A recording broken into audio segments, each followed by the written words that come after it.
Go live button is blue and I'm clicking it. Click. And we're live. It is Monday, September 13th, 2021, 5 o'clock p.m., and I have two really important pieces of news for you. The first and overwhelmingly important one is that I'm grouchy because I got the shingles vaccine today and my arm hurts and I'm feeling a little off. And so I'm actually going to start a resistance movement over this because I should never have to go through the experience of having my arm a little bit sore, even a little bit. That's and I original, should never then. feel a little off in order to protect myself from devastating pain and burning. And so I am hereby starting the anti-shingles vaccine movement, which has no good arguments, except that I'm not feeling all that well today. So, fuck you all. Don't take the shingles vaccine. No, of course, all that's not serious. You should take the shingles Ben, get to vaccine. the second point, though. The second point, which is far less important, is that Genevieve had her baby.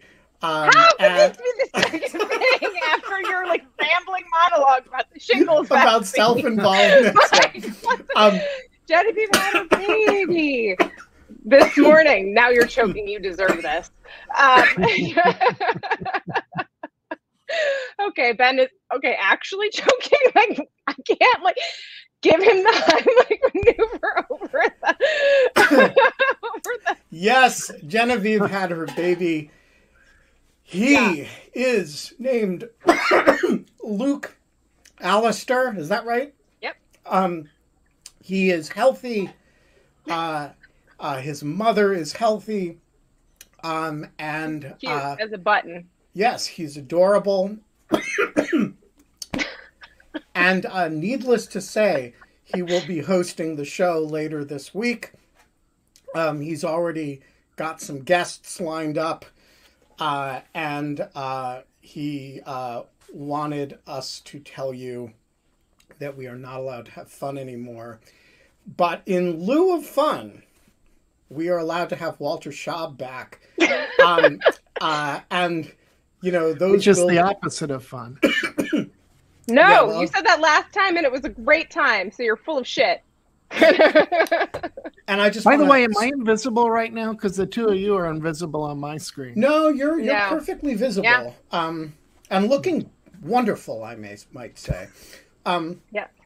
So, Ben, I just wanted to say that how noble a death would it be to choke on wine in a dog shirt choked to death live on In Lieu of Fun. You know, while making a joke at your own expense about self-involvedness.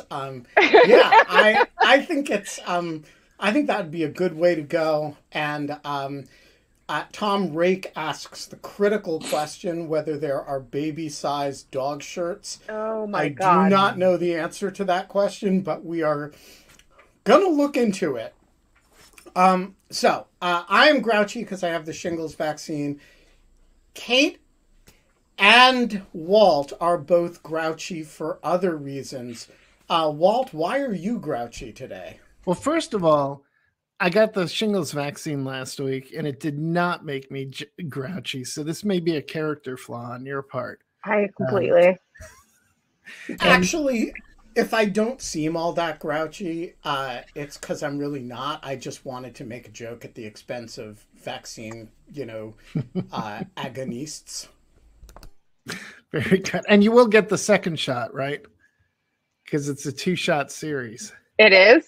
Yeah, so don't forget to get the second I one. will get the second shot with a smile on my face and wearing a dog shirt.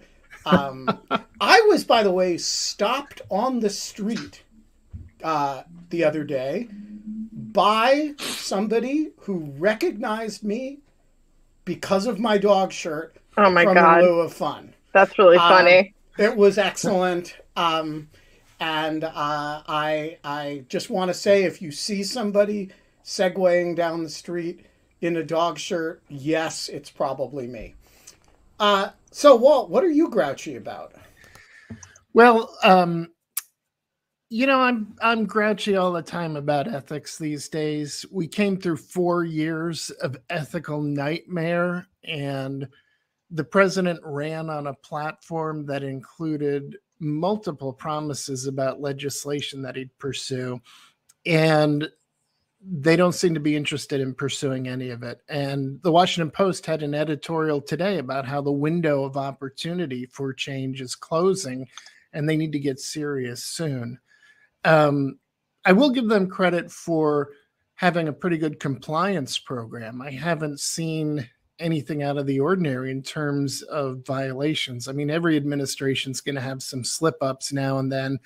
And this one has been particularly good about admitting mistakes and trying to go forward, which to me is the ideal posturing for an ethics program, because you can't shoot for 100% compliance, but you want to create an atmosphere where you can acknowledge a mistake and fix it and do better. And of course, we had the last administration just thumbing its nose at ethics and sort of proudly violating it.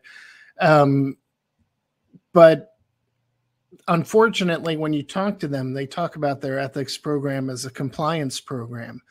And I feel like that's a failure right from the start of imagination, because the rules are too weak. They never were very good. And Trump didn't weaken them. He exposed their weakness. He exploited their weakness. But when this administration leaves town, whether it's after 4 years or 8 years, if something doesn't change soon, those laws are going to just be as weak as they always were. And the danger is growing, because I count as part of ethics voting rights, which surprised a reporter recently, but I explained that, the ultimate definition of government ethics is misuse of power. Well, what is more misuse of power than rigging the system so that one group in a country can decide elections, and another, you've made it harder to be able to vote and be represented in the government? And it comes down to a question of who is power being used for. And when the voting population is narrowed and particularly targeted, you wind up having a government that's not representative of all of the people. And voting rights, it's a terrifying situation, with nearly 400 bills having been introduced in states across the country to make it harder for people to vote and to throw obstacles in their way. And I fear that there just is not an awareness of the danger. When you talk to them and people connected to them, there really seems to be this sense that it's not that urgent. And there was that famous quote that some of the civil rights groups put out about their frustration in dealing with the White House, which is, you're just going to have to out-organize. And the one thing you should think about, the fact that they shared that statement means they've given up on working with the administration, because I have conversations with them that I won't tell you about because I want to keep working with them. But these groups were working with them and reached a point where they were willing to share that comment. And in doing so, I'm sure they slammed a door, because the administration won't keep talking to them if they're sharing their confidential conversations. So for them to have done that, and these are very sophisticated people, for them to have made that choice to do that means they gave up on working behind the scenes and decided to ratchet up the pressure externally. And I think we're starting to see the benefits of that. I think the administration thought it could shrug off H.R. 1, in particular, the For the People Act.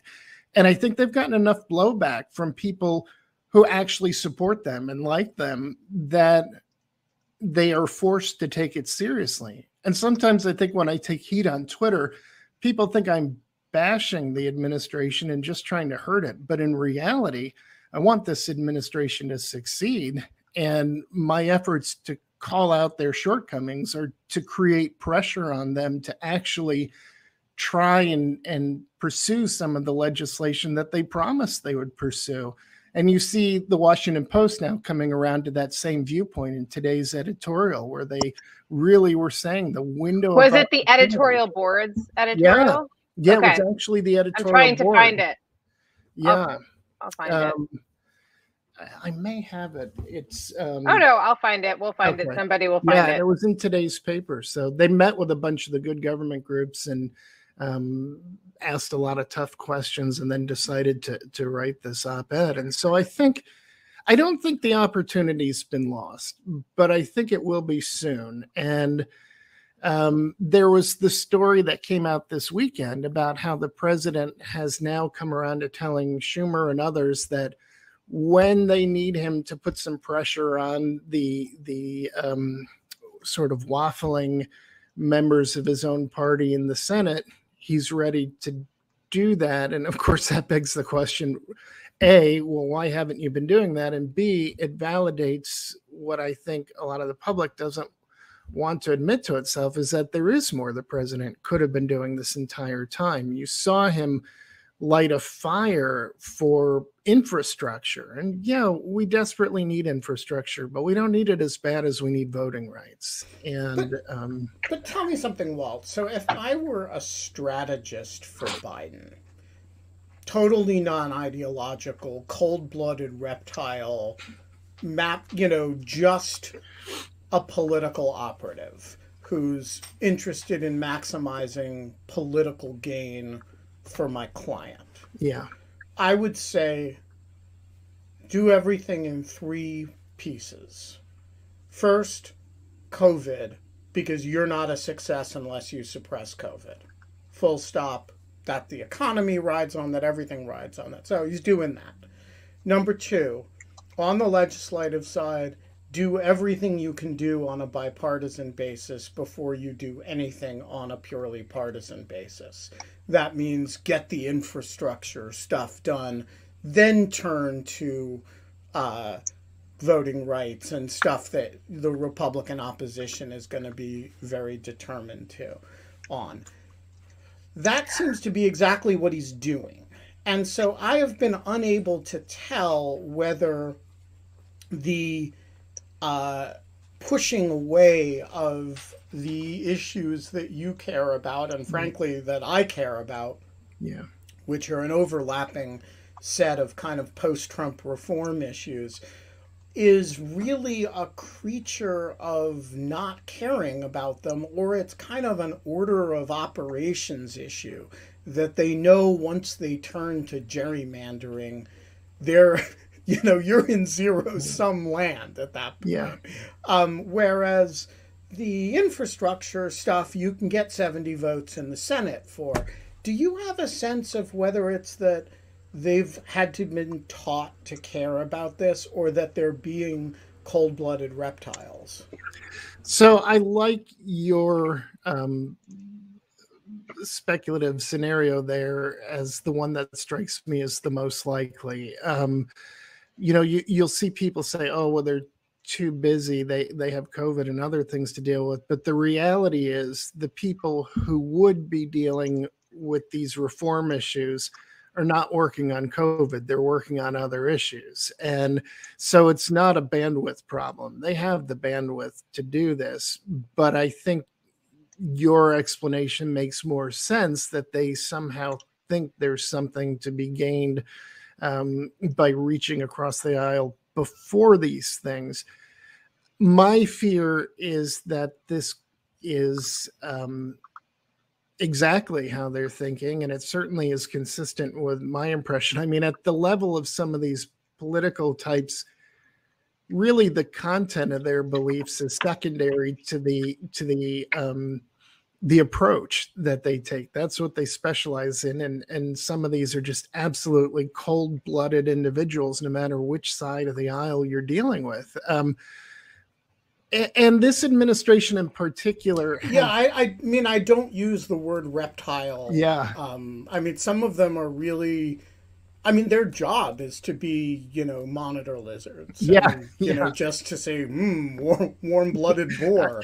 and you meet those types in DC. I think that related to this is that there's a particular strength of this administration that is unfortunately also its weakness. And that is that they've stacked the administration full of super capable, super smart, super experienced people with a long history in the executive branch. The problem with those folks, though, is that they come with the baggage of thinking things always worked before Trump, and that Trump was just this anomaly, and as long as we don't get another Trump, we'll be fine.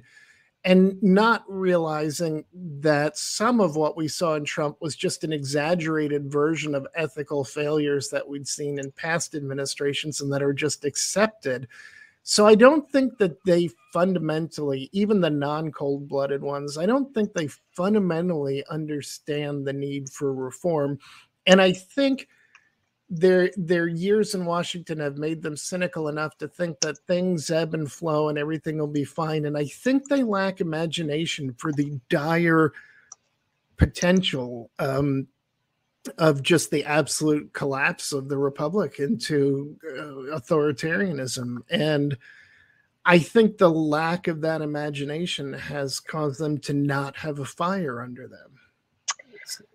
Which is to say, I think you're right, but I think you're especially right because I think it's that cold-blooded thinking coupled with a failure of imagination to be freaked out like the rest of the country is. Yeah, so I'm gonna let's let Kate ask her question, but I want to follow up on that. I think I'm gonna pivot. So go ahead, but I have a broader question about ethics. So okay, so I look at this and I say, if you are not focused on the challenges that Trump raised, if you are responding, and granted, the circumstances are not ordinary, but if you're responding to the current situation as though, you know, it's a COVID pandemic following an ordinary Republican administration, right? So this is 2009 after the Bush administration. There was a big financial crisis. There was a sense of urgency,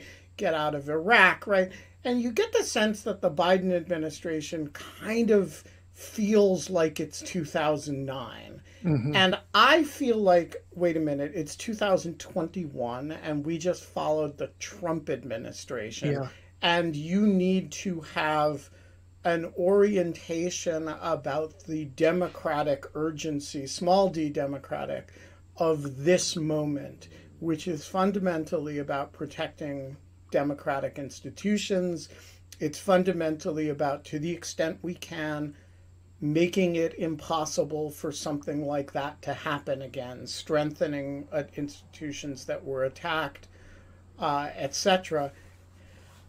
I do feel like they respond more in a 2009 kind of way. Like there's a series of policy crises and there's a kind of long-term structural reform. It's actually a lot of, they're reacting in a lot of the ways that I criticized Elizabeth Warren's campaign for, right? She sort of ran a campaign as though the president were any normal Republican, based around her policy views, which are coherent and reasonable and interesting, but not especially responsive to Donald Trump. Yeah. And I hear you saying something similar, which is that the situation is more urgent on an ethics or democratic level than they're acknowledging. And I'm wondering why you think they don't see it that way. Yeah, you know, I mean, it strikes me as, it really resonates with me when you say he's in a 2009 mode, because the thing I've been saying is Donald Trump thought he was the president of the red states only, and Joe Biden seems to think he's the president of 1991. There just seems No, I think that's right. I mean, well, I have a similar critique for when I get to my point, but yeah, go ahead. Sorry. Yeah. And so there just seems to be a complete disconnect. Somebody once said to me, and I won't tell you who it is, and I won't tell you whether they're in the administration, but they're close enough to the center of things that I think this is reflective of what all of them are thinking. This person said to me, Walter, all this talk of reform is just an overreaction to Trump. To which I imitated the scream from that painting by Edvard Munch, because there is no such thing as overreacting to the threat that Donald Trump posed. So I am working on a paper about antitrust, and I am not an antitrust scholar or attorney, but lawyers are generalists. We dig into things. I had read a lot of Lena Khan stuff before I read it all. I then went and read like a lot of other scholars and a lot of cases. And then I went and read the amended FTC complaint today. And I wanted to kind of like tear my hair out, because it is talking literally about Facebook being in a market with Friendster and Orkut. And it's like the social network, the personal social networking thing, which doesn't even exist anymore. Like there were spaces that were Friendster just social. Was real. I heard that quoted in a show like 30 Rock, and I thought that was a made up thing. I knew there was MySpace, but I didn't know there was Friendster. Yeah. So and I had all of this kind of, I have to say, like, that I was like, these are such smart people. This is such a sophisticated group. Like, I have so much respect for all of these people that are handling this in this administration. I know that, like, maybe I have missed something with all of this. And and now I'm kind of like staring at it and I'm like, oh, like, I know why you drew the market so small, so you could demonstrate market power really broadly and then prove a monopoly. But like, it's just not intellectually honest. And then it's like all of these other things. And it's not going to be in that way. It's not going to end up being a solution for anybody. And so it's kind of like, I don't know. I'm just feeling very frustrated by government right now. And like, you thought you'd get people in there and you trust their normative motives. But I guess like, I feel a little, at least the law is constrained. Probably the entire antitrust thing is never going to go anywhere. But like, I was thinking about this as it comes to ethics, because also today, Facebook had this giant kind of moment of like, they had set up this oversight board and they covered all this stuff. And there was a big story today about how they treat public figures differently. That we knew this before, but they kind of came out again, and that they had like been misleading to Facebook, to the oversight board in reporting on this. And all of these people on Twitter are just like, I knew it. The oversight board, which was this set up by Facebook, funded in a one-time deal, no longer continuously funded, but funded by Facebook in this way, I couldn't ever provide oversight. And I was like, what do people think oversight is? Like, I guess that was like kind of like I'm like, what do people think that this is doing for them? Like what do they think antitrust law is doing for them? What do they think like oversight does for them? What would they have it do differently? They called out Facebook in this very obvious way. If they hadn't gotten them to commit to this public statement, we'd be in a worse position than we are now. And so like, no one seems to understand that. They're like, oh, they're toothless. And I was like, but I don't know. Like, I just don't know. Does this happen with ethics? Like what, so what specifically, how would you make them, like when people say make them more, like fix them after Trump, fix these laws besides voting rights, like what exactly? Sorry, that was a long rant. Your example of antitrust is interesting too, because I think it indirectly speaks to what's wrong with these guys. You said you don't specialize in antitrust. I know I don't either. And it seems to me like antitrust is just insanely broken. How do we have so many gigantic companies and so little competition? But I bet if you pulled in a bunch of antitrust experts and asked them, why is antitrust law so broken and so far from doing anything useful, they'd be confused by the question and they'd get lost in the weeds really fast. It seems to be a case of expertise keeping people from being able to step back and look at it at the 10,000 foot level, or at least even the treetop level, and say, wait a minute, the shape of everything's wrong here. Yes. No, that's exactly right. That's exactly right. And like, but I also think that like the people who are looking from the treetop level have to really understand what's down in the weeds and have the capacity to pull back and have perspective. It has to be both, right? You have to understand how the entire system works in the nitty gritty to know how to best fix it. That's like, the problem is it's hard to have the newness of mind to be shocked by a thing while still having the expertise to fix a thing. And anything that takes us out of our comfort zone sometimes helps change that. My sense is that these folks are very hostile to ethics reform, not because like the last administration didn't care at all about ethics, but because they trust their own motives. And this can be sometimes a consequence of thinking of yourself as the good guys. And as long as the good guys are in charge, we'll never do anything bad. We just need people to elect the good guys. And it's almost like good guy syndrome. Like you can't see your failings if you think you're the good guys. But like, I really love this idea of defining ethics and ethical behavior by use of power, because it's very, that can be cabined, that can be well defined, that doesn't have to be like hinged on norms changing. If you're self-dealing, there's something that's like never gonna get unethical. Like that's just right. Like it's just, there's a lot of, I just think that that's a great point. Ben, do you agree? I gotta say though, I think that lets them off the hook a little too easy, because we live in a two-party system. Biden? The administration? Yeah. We live in a two-party system. And in a two-party system, even in Japan, the opposition party sometimes wins. That's the nature of a two-party system. And so even if you have a certain amount of blindness because you believe you're the good guys, and actually Biden's a pretty good guy, so it's not totally self-delusion. The nature of the system that you're operating in, you have to contemplate the other side being in power.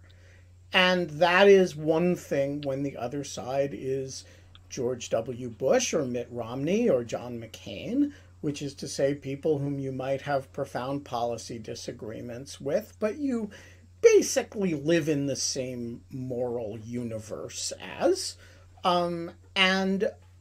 It's quite different than when the people that you're contemplating turning over power to are, Ron DeSantis and Donald Trump Jr., let alone Donald Trump Sr. again.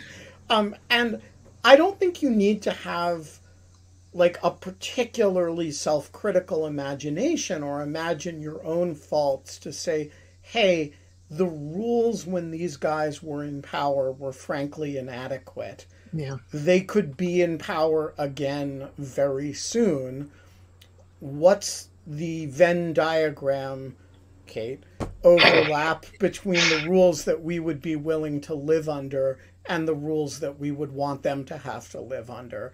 And that strikes me as an exercise that requires no particular, navel-gazing self-criticism to expect people to go through. What am I missing? The thing that drives the resistance to ethics, even in this administration, is concerns about recruitment. They won't be able to recruit the person they want if they have to sell off too many things. And the classic example that this administration... so it's really just about like money? Just recruitment, yeah. And I will tell you, most of my career in ethics was working with presidential nominees, and many of them have were very to sell wealthy. it? They can't stick it in a trust or something? You will never meet a cheaper person than a rich person. And people always try to excuse it saying, well, that's how they got rich. But that's what not my how mom people says. Get rich. They inherit it. And so, for instance, you'll get somebody who's come from a corporate job where they have a whole bunch of unvested stock options, and a new rule might require them to forfeit those unvested stock options because the company makes everyone who quits forfeit. The whole purpose of the vesting is to keep you working there. But the company knows that you're going into the government and may be in a position to soften up the administration to care about your issues, and you want to curry good favor with this person. So you say, you know what, we're going to accelerate your stock options so that they'll be vested. You can't exercise them yet, but you'll get to keep them and not have to forfeit them like everybody else does when they quit. And this administration thinks that's wonderful. And that's not wonderful, because that is a gigantic payment from a company to a person who's going into government. And quite often they wind up going back to that company. And so now you've got these companies running agencies. And I think another flaw along those lines is this administration talks a lot about diversity, and it's got an okay track record on diversity. It's not great, but it's good. But it has a terrible record on thought diversity. Everybody in the room is coming from the same background, big law firms, big corporations. And so they're all sitting around looking at the world from the same perspective. It's no wonder these people can't imagine why it might be hard to stand in line 8 hours to vote when you had to take 3 bus transfers to get there and take a day off work without pay. These are not people who are ever going to experience that. And so there's just a disconnectedness that comes from pulling from the same pool. And I think that drives a lot of the resistance to government ethics, because they think, well, Trump was just evil and bad, and ethics rules aren't going to stop that. And on one level, they're right. But you had Mark Short, who was the chief of staff to Mike Pence, and Mike Pence's office was leading the pandemic response, such as it was in the last administration. And Short held a bunch of stocks in companies affected by the pandemic. And he went to get a CD from OGE, but wasn't willing to divest all of it, or wasn't able to. So he abandoned. A CD is a certificate of divestiture where you get to defer capital gains if you divest because of a conflict of interest. And because he couldn't get that tax break, he didn't wind up divesting any of it. And we found pictures when I was at Crew of him in these meetings with these companies whose stocks he held as they were talking about decisions affecting specifically their industries. And so the public has to wonder, well, is Mark Short just an especially pure individual who can't be influenced by his own financial interests? Yeah, that's actually the explanation. And was making altruistic decisions against interest? He's perfectly, and he's the unusual public servant who's really capable of putting it all aside and just focusing on the public interest. Well, sure, kind of like George Washington never let Mount Vernon, and his land holdings affect his decision. I really believe that about Mark Short. And so when you see this hostility to ethics, that's what you get in the next administration. And so while the Biden administration probably wouldn't let somebody sit in the room like that, they don't stop and think, well, in what ways are the rules too weak? In what ways are we having people who just came from the regulated industries now making decisions affecting those industries? And how many of these big law firm people are going to go back to the same firm they came from? Eric Holder left Covington and Burling, and then when he left the job as Attorney General, went right back to Covington and Burling. And you have to wonder, well, what were his dealings with Covington and Burling like while he was Attorney General, knowing he came from there and was going back there? Although the Justice Department, quite apart from the federal ethics rules, the Justice Department has its own conflict rules that go well beyond. Yeah, there's a ton of conflict rules that you have to go through. Like, also, you have to go through them as an attorney once you're in private practice. So he couldn't. If he had been in government for, I don't know what it is in DC, but like in New York, it's like something like if you had been in that within the last 2 years, you couldn't do any work on like a case. That right. And I'm not worried about cases. DOJ is great about recusals from cases. And I think it's a bigger problem at a policy level than it is and at his level, so much of what he did was policy. And so I have a feeling he strikes me as a pretty honest guy. I don't think he did anything to help them, but they may have gotten their calls returned faster and been able to access him easier. So there's that. Yeah, but how do you get in line with that? Sorry, what's that? I want to ask you about the other side of this, because as is I've known a lot of people and who have gone through on a nomination or appointment process. I'm married to somebody who's currently going through a confirmation process. There is the burden of the ethics checks among people who are not wheeler dealers with serious business interests is pretty substantial. Oh, yeah. And without disagreeing with you, I do think the more difficult you make it, the fewer people are going to want to do it. Yeah. And so I guess the question is there any way to sort of to marry like the highest impact ethics reforms in terms of their scope and reach and effect with the lowest impact in terms of their ability to discourage people from service? Yeah, I mean, are some of them doing a lot more work than others? Yes, in some ways. The concerns about recruitment are real. And as somebody who handled nominees for a long time, I always felt we needed to reduce the burden where we reasonably could. And having been through the Senate confirmation process myself, I could tell you it's horrible. I mean, it's just a terrible process. Not necessarily because of the ethics rules, all of it. I mean, the extensive paperwork, the waiting, the background, the grilling by Congress behind the scenes and in front of the scenes. That's unfortunate because that process itself deters people. Where I think ethics deters people is in the cases where divestiture becomes necessary. And there, I tend to be a little less sympathetic because the argument is we won't be able to get good people if we can't have these rich people who have these complicated assets. Well, I don't know that we need these rich people. There are other smart people who are not rich. So I'm less concerned about the fate of the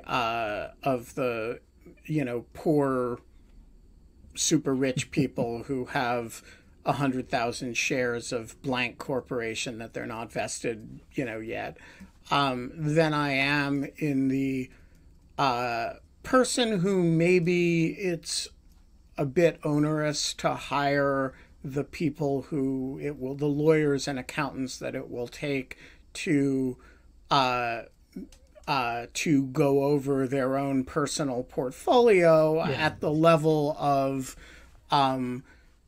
isolated individual stocks, at the level of representations they're being asked to make that, they're apt to make mistakes in those representations. And then, of course, they are sworn, or they're, subject to 1001.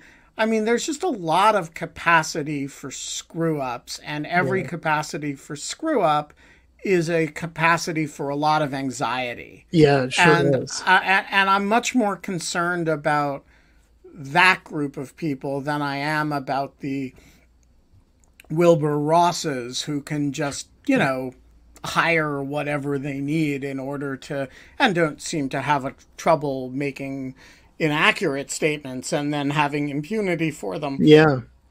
I will say you and I probably share that concern about the more middle of the road nominee. It's the really rich ones, the administrations, Democratic and Republican, are worried about, and the ones who might have to forfeit on vested stock options. Those are the two groups they care about. In terms of the nomination process, one change they could make that would just make it so much easier. I used to fill out a financial disclosure report and would be able to do it in 15 minutes if you didn't have to report the income from publicly traded mutual funds and stocks. And I didn't actually have any stocks. I only had mutual funds, but even trying to, because the time periods don't marry up necessarily with the time periods for the report. And if they just said, look, if it's publicly traded, we don't need to know the income because we could always look that up. That would reduce the burden right there. And that the other thing I can tell you that'll be reassuring to your spouse is, unlike the FBI background form, the SF-86 or whatever else they're filling out,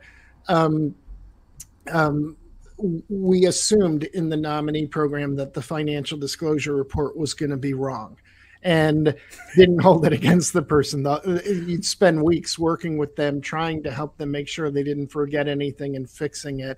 So that process is different because the FBI is playing gotcha, and OGE was playing, how do we help you get this pristine so that you don't get embarrassed on the confirmation hearing. So the good news is that won't be as awful as it seems at this stage. But having been through it, the anxiety is real, and I'd say stock a lot of antacids because it's an awful process. So, Daniel, you are looking almost human today, with a clock and a bookcase in the background and a lamp. Still a little bit backlit and with a blue shirt, but we'll allow it. It's almost like you're like petitioning for normalcy or something. I'll take it. Paula says it's almost like you live in a house. So my question is, if you were given the powers to do so, how would you write the OLC memo that says we shouldn't prosecute the sitting president because it would undermine their functions as the executive? Would you do so, make changes to it? And if so, what changes would you make? Well, I personally think that memo was wrong. I don't know if Ben and Kate agree with it, but I would have just left well enough alone and say, let the process play itself out. I don't think that memo should exist. So I actually do disagree with that. I think the memo, the fundamental problem with the memo in 73-74 was that it was almost wholly unexplained. It just sort of stated the position. This was perceived as enough of a problem by OLC in 2000 or 1998 at the time of the Clinton impeachment that the then head of OLC, now Judge Randy Moss, a very, very fine judge in the District of Columbia, wrote a much more significant opinion fleshing out the argument. And I continue to think that opinion is well argued and correct, that it does not, it's very hard for me to understand logistically how the federal prosecutor lifts his hand against his boss, which is to say the president is the head of the executive branch. It's kind of analytically nonsensical for the executive branch to be seeking to prosecute him. That said, to me, the fundamental problem is not with the OLC opinion, it's with Congress. And that the OLC opinion presupposes that in the face of an obviously law-breaking president, your initial remedy is through the impeachment process, and you can deal with criminal prosecution later, but the first step's got to be to get him out. And that's turns out to be empirically incorrect, at least in a period of highly divided, polarized politics. And so to me, the question is, how to get Congress to behave like a separate branch of government rather than a party extension of the president's party, when that's at least for the part of it that is party aligned with the president. but I actually do agree with the OLC opinion as an analytic matter. You know, this seems like a good opportunity for a plug for the Protecting Our Democracy Act, which would toll the statute of limitations while a president's in office. So at least that lowers the stakes of not prosecuting the president. And it does something else really important. It gives Congress more tools for enforcing subpoenas. You know, Trump simply won the battles against Congress, not just in impeachment, but in terms of any meaningful oversight. And that's because the courts didn't really come to Congress's aid. And Congress really lacks the mechanism for forcing any testimony. And unfortunately, and I'm not sure if this is where we disagree as well, but I see this administration, the Biden administration, as being guilty of what past administrations prior to Trump did, and then Trump put on steroids, which is aggrandizing the power of the executive branch by resisting congressional oversight. And it was the Biden administration that forced Congress to settle for a closed-door deposition of Don McGahn, when the truth is they really needed the public that at large didn't read the Mueller report to see Don McGahn answering these questions. And they pretty much gutted the effort by forcing Congress to take a closed-door deposition. And if the Protecting Our Democracy Act, POTA, or something like it, doesn't get passed to give tools for Congress to enforce subpoenas, I worry that the executive branch has won for all time the battle that Trump won at preventing congressional oversight. And so maybe the real answer to the question is, you know, there's room to disagree about whether a president can be prosecuted, but it becomes irrelevant if you have more meaningful tools for conducting oversight and suspending the statute of limitations.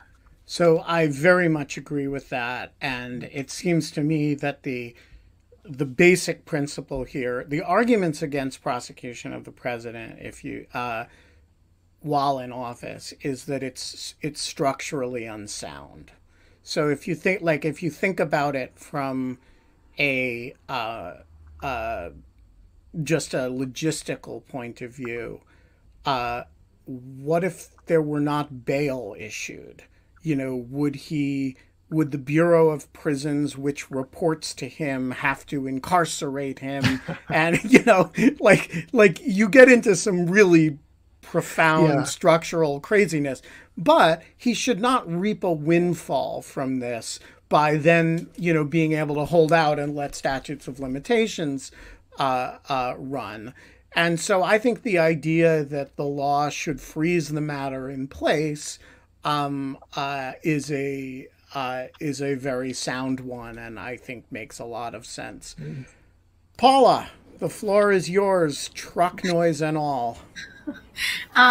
So both questions, one question, no. Do them both. Okay. You're here. The floor is yours. So hog it. Question is, do you ever get like really nihilistic or cynical when you see like these kind of, I would say like stupid kind of ethical violations on both sides, and then, you know, the lack of care from the political leaders who claim to actually care? And my second question is, and I hope this doesn't sound like flippant, but it sometimes seems like that some administrations like don't care about ethics in a way that doesn't make sense, because it seems like an easy PR win.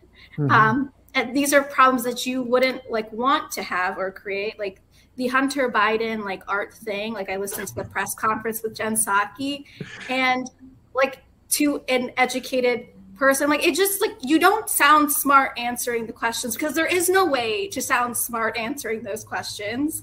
But it seems like, why put yourself in that position in the first place, if that makes sense?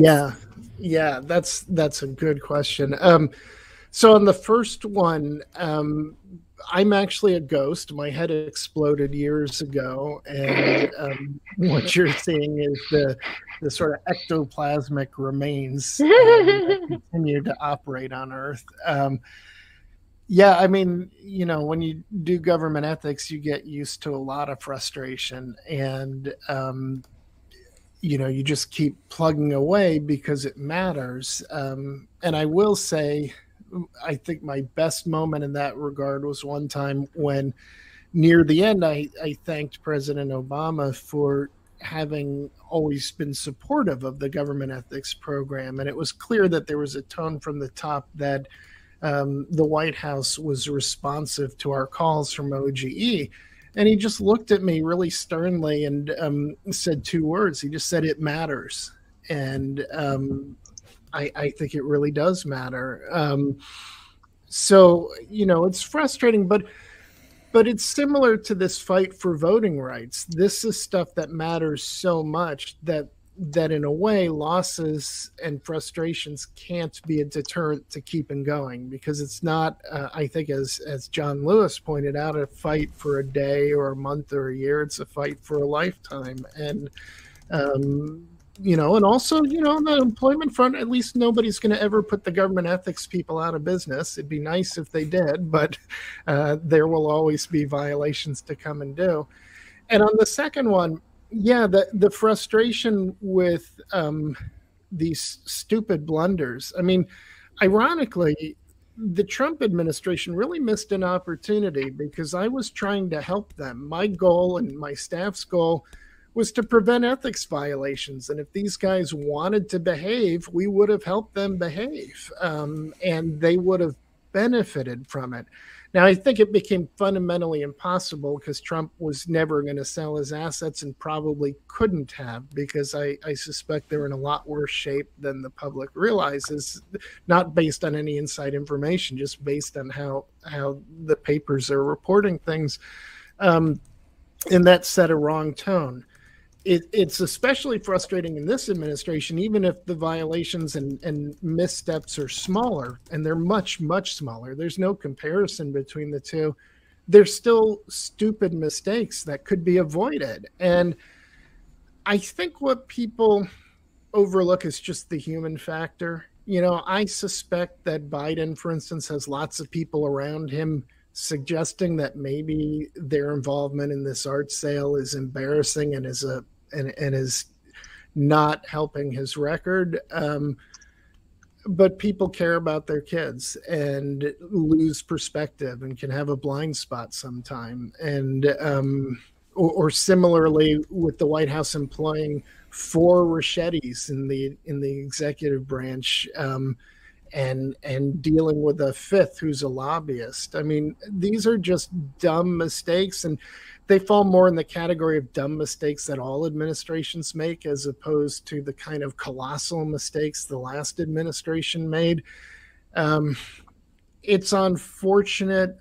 I think it comes from having I said earlier, they view it as a compliance program, and technically there's no rules on some of this stuff. I mean, Ricchetti probably did not violate the anti-nepotism law because he probably didn't recommend his own kids. But there's no doubt that those kids got the job because they're related to him, and somebody was impressed by that fact and hired them. And that's just the kind of stupid mistake you make when you have a compliance program instead of an ethics program. You don't step back and say, what does this do to our reputation, as opposed to, are we following the rules? Yeah. Did we check the boxes? Totally. Yeah. All right. We have 7 minutes and we have 4 questions, which means I'm going to ask for quick questions and relatively quick answers. Richard, notwithstanding your effort to antagonize me, the floor is yours. I was hoping to get by, but anyway. So, Walter, I follow your Twitter feed, and I don't know why, but I seem to be drawn to these Cassandra-like figures, and come away depressed. But I'm very grateful for what you do. The question I have is there any sense when you see? Do you have the sense that nobody who is or that very few people who are overseeing these positions and these people who have ethical problems within the administration, do you have a sense that they don't see people as indispensable when perhaps they should? There are a lot of smart, and you touched on this before, there are a lot of smart people qualified people who could be in those positions. So why aren't they going to cut and run? Yeah,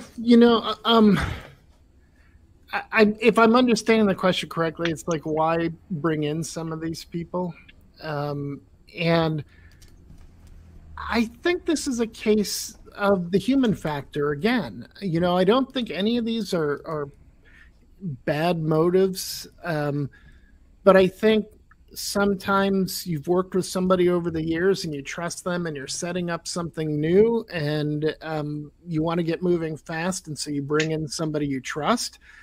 So, for instance, that's a huge part of it. Yeah, and in this administration, they brought in Anita Dunn because Biden's really close to her, but they set her salary too low to require her to file public financial disclosure. So we have no idea what she had. She had a lobbying firm, and we have no idea what happened with that. Did she go back to it? Is it still going to function?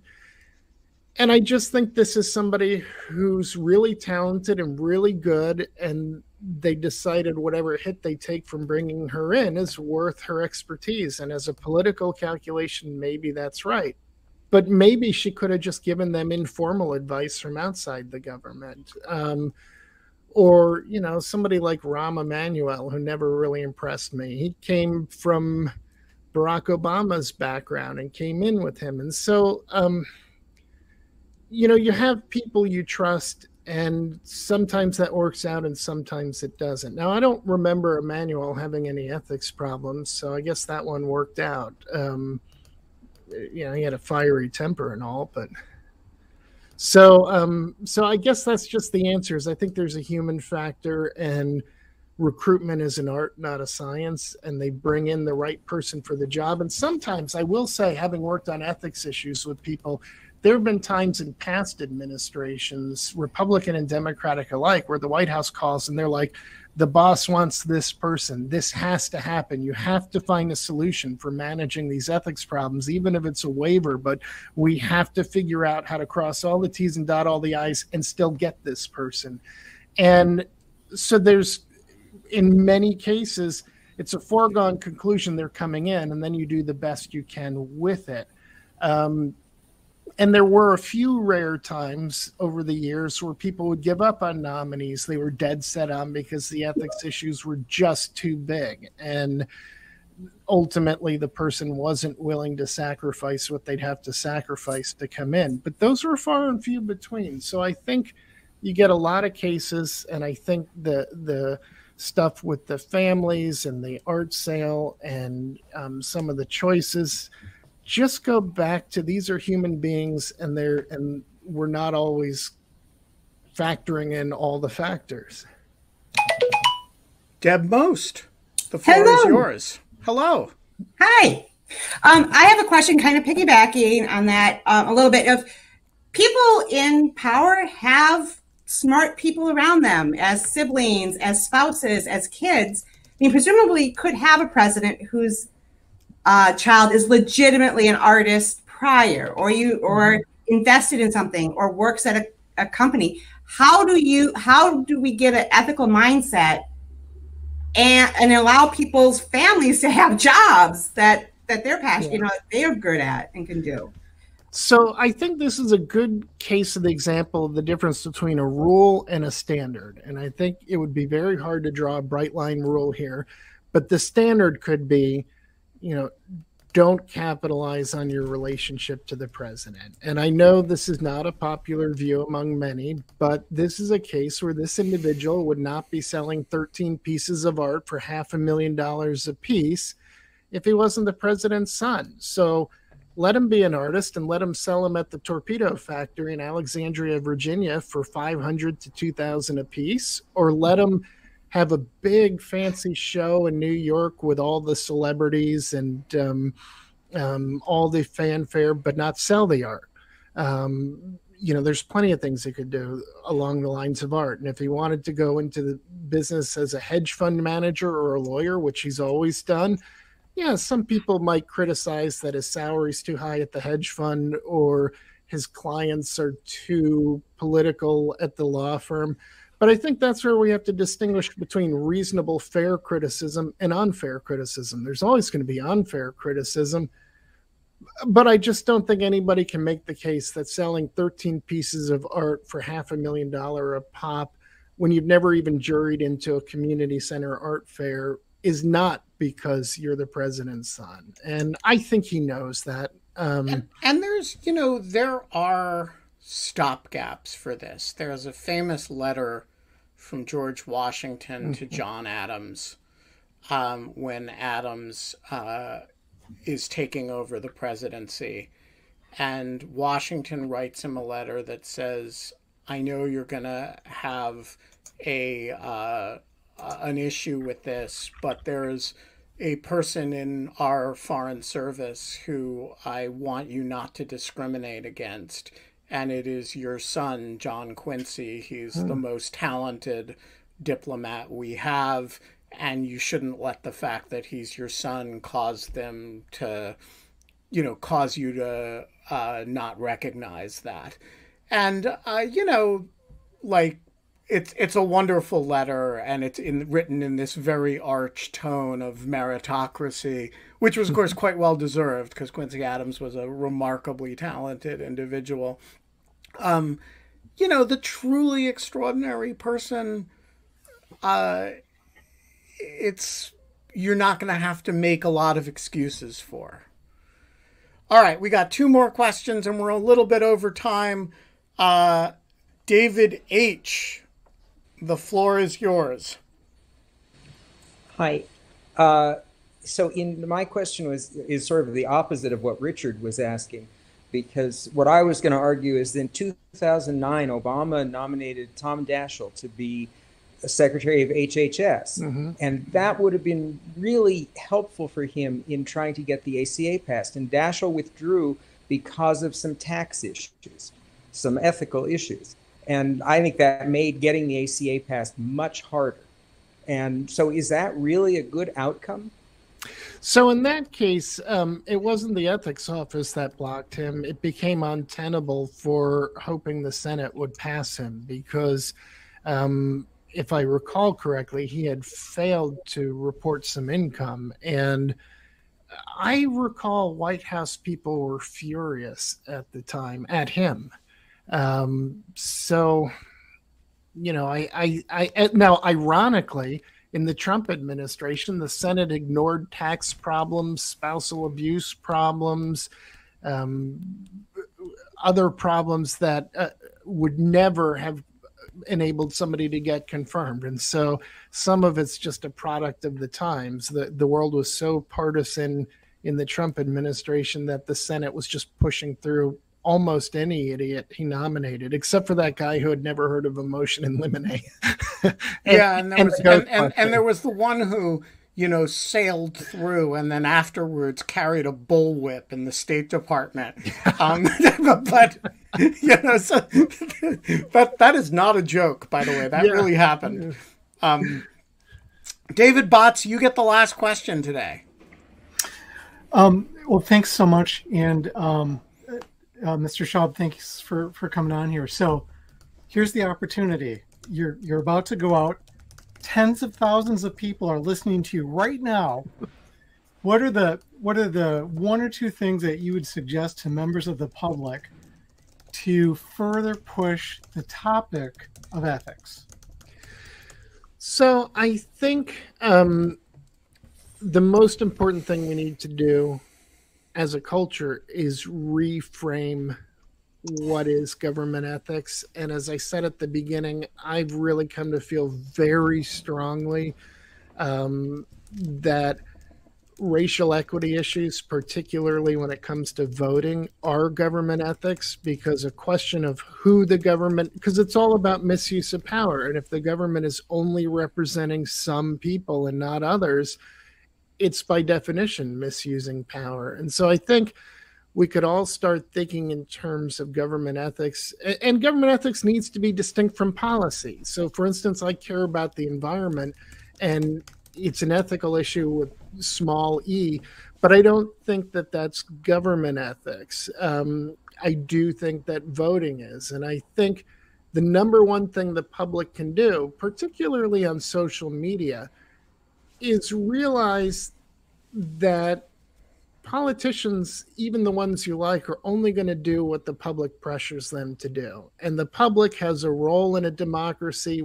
It's a participatory activity. If the public doesn't get engaged in democracy, we're going to lose democracy. And so I think instead of being knee-jerk defensive of candidates or politicians we like, realizing that getting them to be the best they can be includes pressuring them to do what they need to do. And in this case, as much as I like President Biden, he has been lackluster in his support of voting rights, and I think we need to really lean on him for voting rights.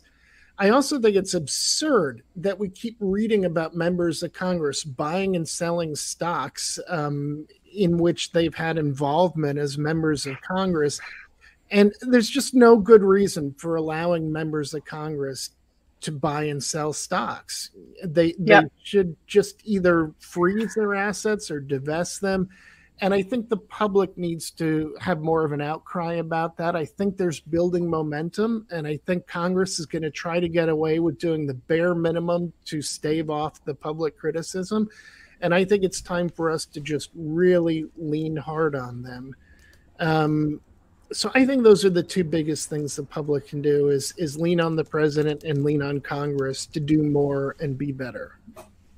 Even if you like them, or especially if you like them, because they're not going to listen to the ones who aren't going to vote for them anyways, but they will listen when their own voters start demanding more of them. Walter Shaub, we're going to leave it there. Thank you so much for coming on. This was really fun. I'm great to see you, man. You're a great American. It's true. I will say this. A couple of days ago, I tweeted out something, and immediately 3 people tweeted at me, and it was like the equivalent of someone, you know who your friends are, and you know that they know you when they know to tell you that there's broccoli in your teeth, or something like that.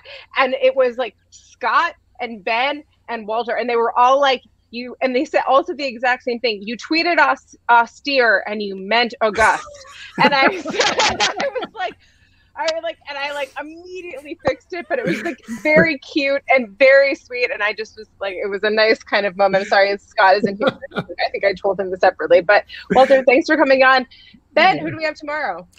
We have a very special guest tomorrow. Mike Pesca is coming back to the show, and he is not coming to talk about what you think he might be talking about. He's coming to play Where's the Lie? He's going to spin a yarn for you guys. Oh my God, we didn't even talk about France. Jesus. I was going to tell about the time I got detained by French border guards. I know. We're going to have you back on. We're going to tell them that. I could tell about the time that I got attacked by skinheads on the streets of Stockholm, and then ended up in a party with the cast of Barfly. It was the weirdest night of my life. But that's not tomorrow. Mike Pesca is going to spin a yarn, and we'll figure out if he is telling the truth. And that'll be 22 hours and 52 minutes from now. And until then, Kate? We don't have fun anymore. But I can still trade stocks, right? Like I can, yeah. I'm going to make some NFTs. I'm going to make some art. Y'all are going to buy it. Lots and lots of money. I am totally going to make an NFT of the first Lawfare article and put it up as a fundraiser for Lawfare. And I expect everybody. My friend just got $23,000 for an NFT of a law journal article. Wow. Really? Who did? I'll tell you about it later. Anyway. I have a hat that says Walter Shaub, calm down, because Kellyanne Conway told me to do that. Maybe that's an NFT. Maybe a picture of you wearing the hat with an NFT. Yes, totally. See you guys later. Bye.